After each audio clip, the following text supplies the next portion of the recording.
Again, one of the finest examples from our syllabus. Practice set 2.6, problem number 8, a star mark example given on page number 52. This problem is based on one fundamental thinking, and I want that everyone should understand that thinking. Okay. Suppose person A, some person is given some job, let us say painting a wall, and he takes 2 days to paint the wall completely, fully. So how much work or how much of the wall he will complete within 1 day? अगर वो 2 दिन लेता है तो 1 दिन में आधी wall complete करेगा. मान के चलिए कोई दूसरा व्यक्ति है, वो वॉल को पेंट करने में, उसी वॉल को कंप्लीट करने में 3 दिन लेता है. टोटल नंबर ऑफ डेज 3 लेता है वो. तो 1 दिन में वो कितनी वॉल कंप्लीट करेगा? 1/3 ऑफ द वॉल, है ना. तो नंबर ऑफ डेज से 1 दिन में कितना काम करेगा वो निकल रहा है, बराबर है. और एक दे देते एग्जांपल. मान लो कोई बहुत बड़ा गड्ढा खोदना है बिल्डिंग के पिलर के लिए. उस गड्ढे को खोदने के लिए एक मजदूर 4 दिन लेता है. तो 1 दिन में कितना गड्ढा खोदा जाएगा?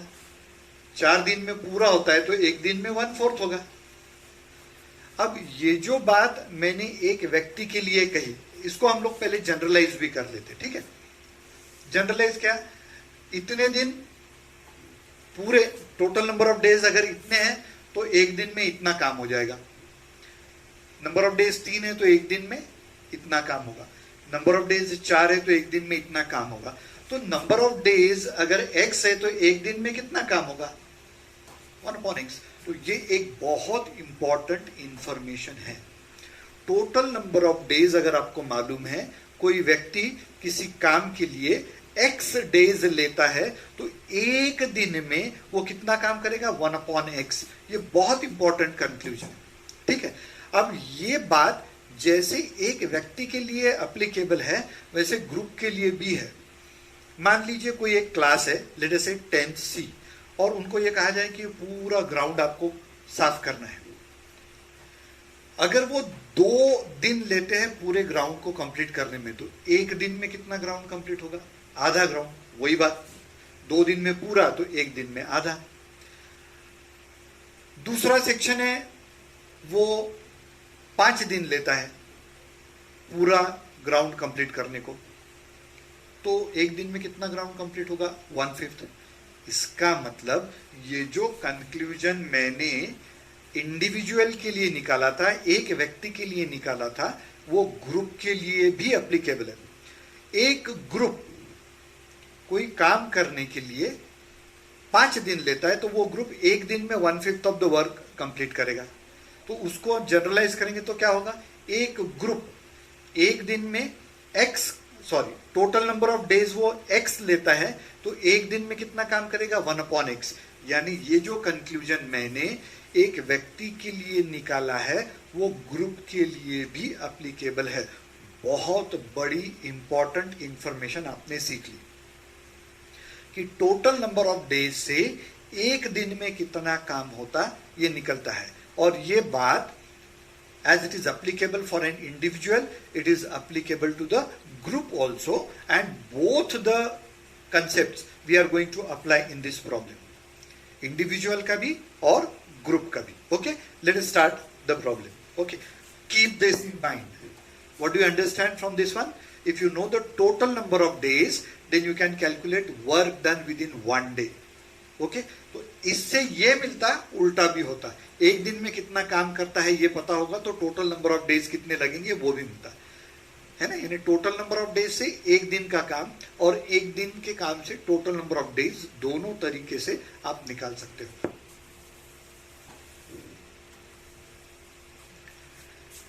Now let us recall the problem. Problem में क्या कहा गया है? Let us see. It is given that Pintu and Nishu are 2 boys. Pintu takes 6 days more than Nishu to complete some work. एक ही काम है दोनों को अलग अलग दिया जाए तो पिंटू जो है वो 6 दिन ज्यादा लेता है निशु से, ठीक है। लेकिन अगर वो दोनों एक साथ काम करते हैं तो यही काम वो 4 दिन में कंप्लीट कर लेते हैं। ये उस प्रॉब्लम की नोट है। अगर वो दोनों एक साथ काम करते हैं then they complete the work within 4 days. So if they work alone independently, how many days will they take to complete the same work? एक ही काम की बात है, ठीक है। तो if they work independently all alone then how many days they will take? So we start. अब इसमें दिया है कि पिंटू ज्यादा डेज लेता है, इसका मतलब निशु कम नंबर ऑफ डेज लेता है। तो जो छोटी क्वांटिटी होती है, जो कम होती है, उसी को हम लोगों ने x मानकर चलना चाहिए। So we start with the supposition, suppose Nishu takes x days to complete work. अब ये दिया गया है पिंटू टेक्स 6 days मोर। अब ये अगर x लेगा तो ये कितने लेगा? x प्लस 6 days लेगा। सिंपल सी बात है, 6 दिन ज्यादा लेता है। तो अगर निशु x ले रहा है तो पिंटू 6 दिन ज्यादा यानी x प्लस 6 days लेगा।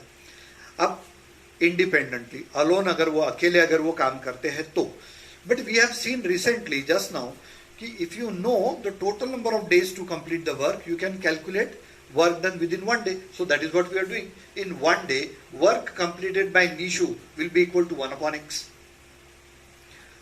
4 दिन या 10 दिन पूरे काम के लिए लगते तो एक दिन में कितना काम होगा? 1/10. तो वैसे ही यहाँ पर total number of days taken is x, Nishu x days लेता है तो एक दिन में 1 upon x इतना काम करेगा। Similarly, in 1 day, work completed by Pintu will be 1 upon x plus 6, क्योंकि total number of days उसके x plus 6 है, तो work done within 1 day will be 1 upon x plus 6. So this is work completed by Nishu within 1 day. This is work completed by Pintu within 1 day. So total work done by them together within 1 day will be this plus this. That is what we have written. Therefore, work completed by them together in 1 day is equal to 1 upon x plus 1 upon x plus 6. यानी एक दिन में दोनों मिला के काम करते तो इतना काम कंप्लीट होगा।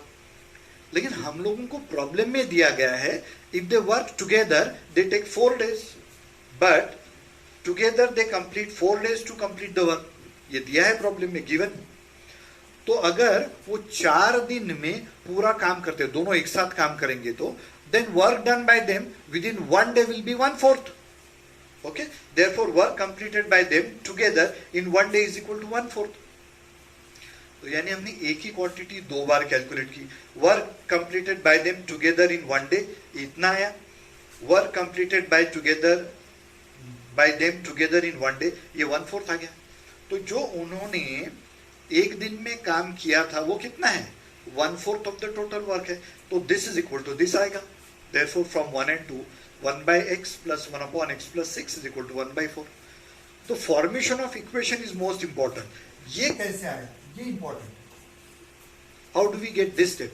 तो हम लोग क्या करते हैं, निशु ने एक दिन में कितना काम किया, पिंटू ने एक दिन में कितना काम किया, तो दोनों मिला के एक दिन में कितना काम कर रहे हैं? इतना। लेकिन जब दोनों एक साथ काम करते हैं तो वो 4 दिन लेते हैं काम करने को, तो एक दिन में वो काम कितना करेंगे? 1/4. यानी ये जो उन्होंने काम किया है एक दिन में दोनों ने मिला के वो कितना है? 1/4 है।